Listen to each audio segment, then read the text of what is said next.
মুস্তাফিজকে টি-20 বিশ্বকাপ দলে রাখা সহ 3টি বিষয়ে আইসিসি নিরাপত্তা ইউনিটের আশঙ্কা এ নিয়ে চিঠি দিয়েছে তারা, জানিয়েছেন ক্রীড়া উপদেষ্টা আসিফ নজরুল। বলেছেন বিশ্বকাপ খেলতে ভারতে যাওয়া অসম্ভব। আইসিসির পাঠানো চিঠি অবাক করেছে উপদেষ্টাকে। টি-20 বিশ্বকাপ নিয়ে ঘোর অনিশ্চয়তা। ভারত নাকি শ্রীলঙ্কা, কোথায় হবে বাংলাদেশের ম্যাচ? আইসিসির পূর্ণাঙ্গ রূপরেখা এখনও পায়নি বিসিবি। যদিও ক্রিকবাজ এনডিটিভির খবর, বাংলাদেশের ম্যাচগুলো চেন্নাই ও কেরালায় সরিয়ে নিতে চায় আইসিসি। ভেন্যু পরিবর্তনের বিষয় ছাপিয়ে বাংলাদেশকে আইসিসি নিরাপত্তা ইউনিটের পাঠানো চিঠি এখন স্পটলাইটে, যেখানে 3 বিষয়ে জানানো হয়েছে গভীর আশঙ্কার কথা। যে পরিস্থিতিতে ভারতে যাওয়া অসম্ভব বলছেন ক্রীড়া উপদেষ্টা। বাংলাদেশ টিমের নিরাপত্তা আশঙ্কা বাড়বে। একটা হচ্ছে বাংলাদেশ টিমে যদি মুস্তাফিজ অন্তর্ভুক্ত হয়, 2 হচ্ছে বাংলাদেশ যে দলের যে সমর্থকরা আছে ওনারা যদি বাংলাদেশের জাতীয় যে জার্সি আছে, আমাদের ন্যাশনাল জার্সি আছে, এটা পরে যদি ঘোরাফেরা করে। আর 3rd হচ্ছে ইলেকশন যত এগিয়ে আসবে তত নাকি বাংলাদেশ দলের নিরাপত্তা আশঙ্কা বৃদ্ধি পাবে। ভারতের উগ্র রাজনীতির কাছে অসহায় আইসিসি, তাদের পাঠানো চিঠি অবাক করেছে ক্রীড়া উপদেষ্টাকে। আইসিসি যদি আশা করে আমরা আমাদের শ্রেষ্ঠ বোলারকে বাদ দিয়ে আমরা ক্রিকেট টিম করব, আমাদের যারা সমর্থক আছে তারা বাংলাদেশের জার্সি পরতে পারবে না, আর আমরা ক্রিকেট খেলার জন্য বাংলাদেশের নির্বাচন পিছিয়ে দিব, এর চেয়ে উদ্ভট, অবাস্তব, অযৌক্তিক কোনো প্রত্যাশা হতে পারে না। গত 16 মাস ধরে বাংলাদেশ বিদ্বেষী যে অব্যাহত ক্যাম্পেইন চলেছে, এটার প্রেক্ষিতে বাংলাদেশের পক্ষে ভারতে ক্রিকেট খেলা অসম্ভব ব্যাপারে পরিণত হয়েছে। পরিস্থিতি বিবেচনায় বাংলাদেশের ম্যাচগুলো ভারতের বাইরে নিবে আইসিসি, প্রত্যাশা ক্রীড়া উপদেষ্টার। আইসিসিকে নিরপেক্ষ থাকার আহ্বান তার। আইসিসি যদি সত্যি গ্লোবাল অর্গানাইজেশন হয়ে থাকে, আর আইসিসি যদি ভারতের কথায় উঠে আর না বসে, তাহলে অবশ্যই আমাদের টি-20 বিশ্বকাপে খেলার সুযোগ শ্রীলঙ্কাতে দেওয়া উচিত। বাংলাদেশের জন্য টি-20 বিশ্বকাপের পরিস্থিতি আরও ঘোলাটে হলেও দেশের স্বার্থকে সর্বোচ্চ গুরুত্ব দিচ্ছে সরকার, জানান ক্রীড়া উপদেষ্টা। কপিল পাল, ইন্ডিপেন্ডেন্ট নিউজ। আইসিসির নিরাপত্তা বিভাগের পর্যবেক্ষণ, বিশ্বকাপে ভারত থেকে বাংলাদেশের ভেন্যু সরানোর চূড়ান্ত কোনো সিদ্ধান্ত নয়, এক বিবৃতিতে জানিয়েছে বিসিবি। আইসিসি নিরাপত্তা বিভাগের চিঠি প্রসঙ্গে ক্রীড়া উপদেষ্টার প্রতিক্রিয়ায় গরম গণমাধ্যম। এর প্রেক্ষিতে বিসিবির বিবৃতি দিয়ে নিজেদের অবস্থান জানিয়েছে, যেখানে বলা হয়েছে ক্রীড়া উপদেষ্টার মাধ্যমে উল্লেখিত চিঠি মূলত বিসিবি ও আইসিসি নিরাপত্তা বিভাগের মধ্যে অভ্যন্তরীণ যোগাযোগের অংশ, যা বিশ্বকাপ শুরুর আগে বাংলাদেশ দলের জন্য ঝুঁকি নিরূপণ বিষয়ক। বিসিবির অনুরোধে ভারত থেকে ম্যাচ সরিয়ে নিতে এটি আইসিসির কোনো আনুষ্ঠানিক প্রতিক্রিয়া নয়। বিশ্বকাপে খেলার ভেন্যু নিয়ে আইসিসির চূড়ান্ত সিদ্ধান্তের অপেক্ষায় রয়েছে বাংলাদেশ ক্রিকেট বোর্ড।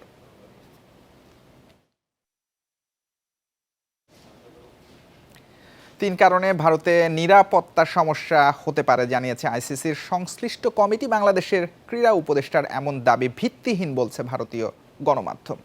আসিফ নজরুলের বিস্ফোরক মন্তব্য আন্তর্জাতিকভাবে দ্রুত ছড়িয়ে যায়। বেশ কয়েকটি ভারতীয় গণমাধ্যম আইসিসির সূত্রের বরাত দিয়ে খবর প্রকাশ করেছে, যেখানে বলা হয়েছে ঝুঁকি পর্যালোচনা করে আইসিসি যে রিপোর্ট তৈরি করেছে তাতে চিন্তার কোনো কারণ নেই। পাশাপাশি বাংলাদেশ ক্রীড়া উপদেষ্টা আইসিসির যে চিঠির দাবি করেছেন তা অসত্য বলে উড়িয়ে দেওয়া হয়েছে। আইসিসি জানিয়েছে তারা বাংলাদেশকে কোনো চিঠি পাঠায়নি।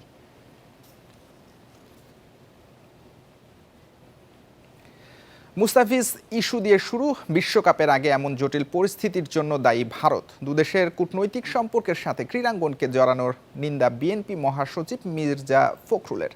ক্রিকেটের সঙ্গে রাজনীতি মিশিয়ে শুধু মুস্তাফিজ নয়, ছোট করা হয়েছে বাংলাদেশকে, মন্তব্য তার। ক্রিকেটের ব্যাপারে আন্তর্জাতিক রাজনৈতিক প্রশ্ন জড়িত আছে, আমাদের দেশের সম্মান জড়িত আছে। নিঃসন্দেহে আমাদের একজন ক্রিকেটারকে অপমান করা হয়েছে, আমরা মনে করি এটা আমাদের দেশকে অপমান করা।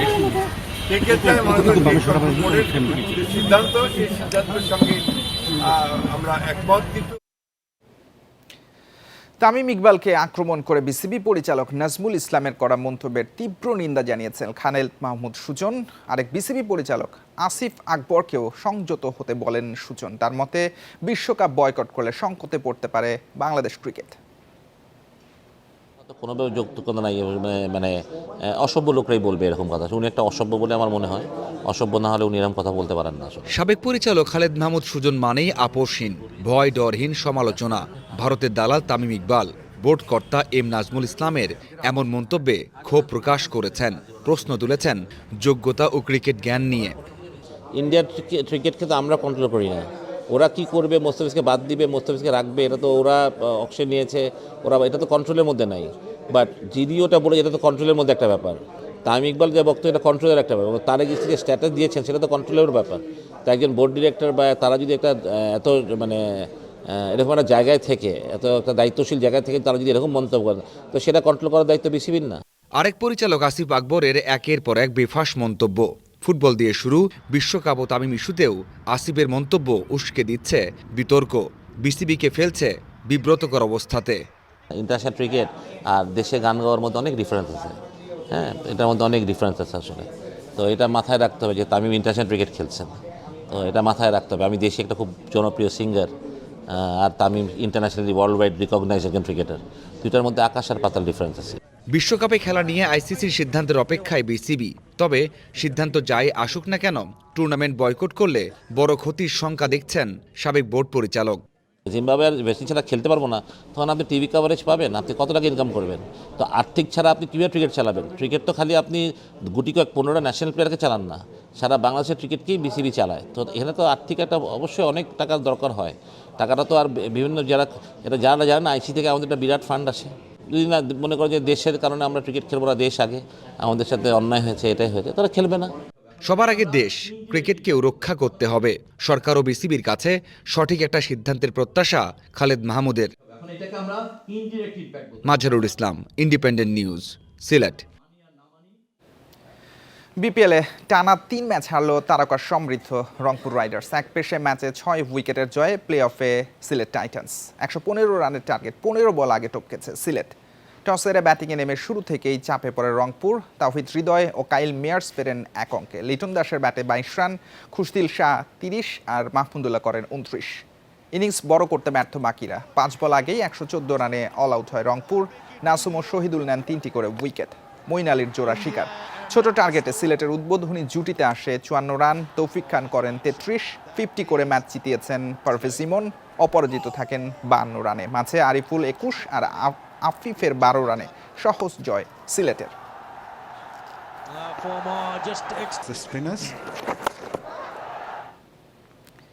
বিপিএলে সিলেট পর্বের শেষ ম্যাচে ঢাকা ক্যাপিটালসকে 7 উইকেটে হারিয়ে পয়েন্ট টেবিলের শীর্ষে রাজশাহী ওয়ারিয়র্স নিশ্চিত করেছে প্লে অফ। 132 রানের টার্গেটে নেমে 23 বল হাতে রেখেই জয় তুলে নেয় শান্তর দল। টস জিতে ব্যাটিংয়ে নেমে সুবিধা করতে পারেনি ঢাকা। ওপেনার উসমান খানের 41 রান সর্বোচ্চ, নাসির করেন 24। পুরীর ঘর পার করতে পারেনি আর কোনো ব্যাটার। নির্ধারিত ওভারে 131 রানের পুঁজি পায় মিঠুনের ঢাকা। 4 উইকেট নেন সাকলাইন। শেষ ওভারে হ্যাট্রিক করে আলো কারেন রিপন মণ্ডল। এই বিপিএলে এটি তৃতীয় হ্যাট্রিক। জবাবে দারুণ শুরু রাজশাহীর। ইনফর্ম ওয়াসিম ফেরেন 22 রান করে। পাওয়ার প্লেতে আসে 7 রান, সর্বোচ্চ 76 রান তানজিদের। 3 উইকেট খুইয়ে 16 ওভার 3 বল খেলেই উদযাপন রাজশাহীর।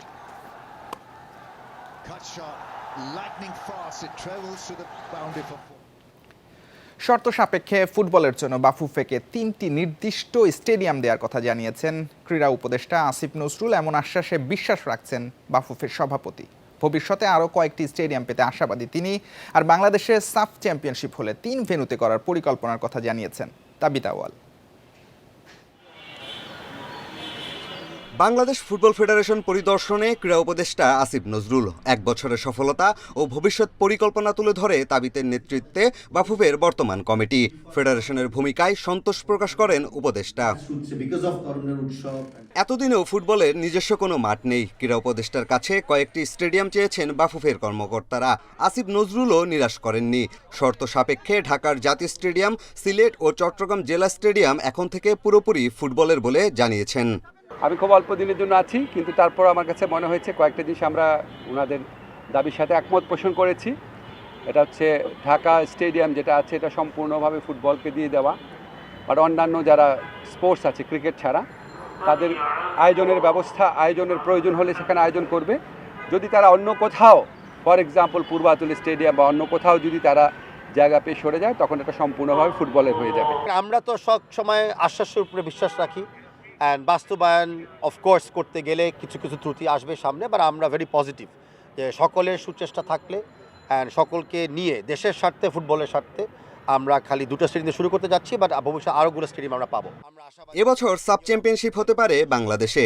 অস্থিরতা থাকলেও ফুটবলে ভারতের অংশগ্রহণ নিয়ে অনিশ্চয়তা দেখছেন না তাবিত আউয়াল। সাফের খেলা 3 ভেন্যুতে আয়োজনের প্রস্তুতি রাখবে বাফুফে। ফুটবলের ক্ষেত্রে জাস্ট নভেম্বর মাসেও আমাদের নেইবারিং দেশ খেলে গিয়েছে। গত মার্চে আমরা গিয়েছিলাম ফুটবল টুর্নামেন্ট, ফুটবল ফেডারেশন হিসাবে খেলার জন্য। আমি মনে করি না যে অন্য কোনো মানে অ্যাসাম্পটিভ কোয়েশ্চেন করাটা ফুটবলের ক্ষেত্রে সমীচীন হবে। আমি বিশ্বাস করি ফুটবলের মতোই চলে। মার্চে এশিয়ান কাপ বাছাইয়ে সিঙ্গাপুরের বিপক্ষে নামার আগে প্রীতি ম্যাচ খেলবে বাংলাদেশ দল। তবে এখনও প্রতিপক্ষ চূড়ান্ত হয়নি। আর কোচ হাবিয়ার কাবরেরার ভাগ্য নির্ধারণ হবে ন্যাশনাল টিমস কমিটির সভায়, জানান তাবিত আউয়াল। পিয়াস সাহা, ইন্ডিপেন্ডেন্ট নিউজ, ঢাকা। এই ছিল আজকের যত খেলায় আমন্ত্রণ পরের আয়োজনে।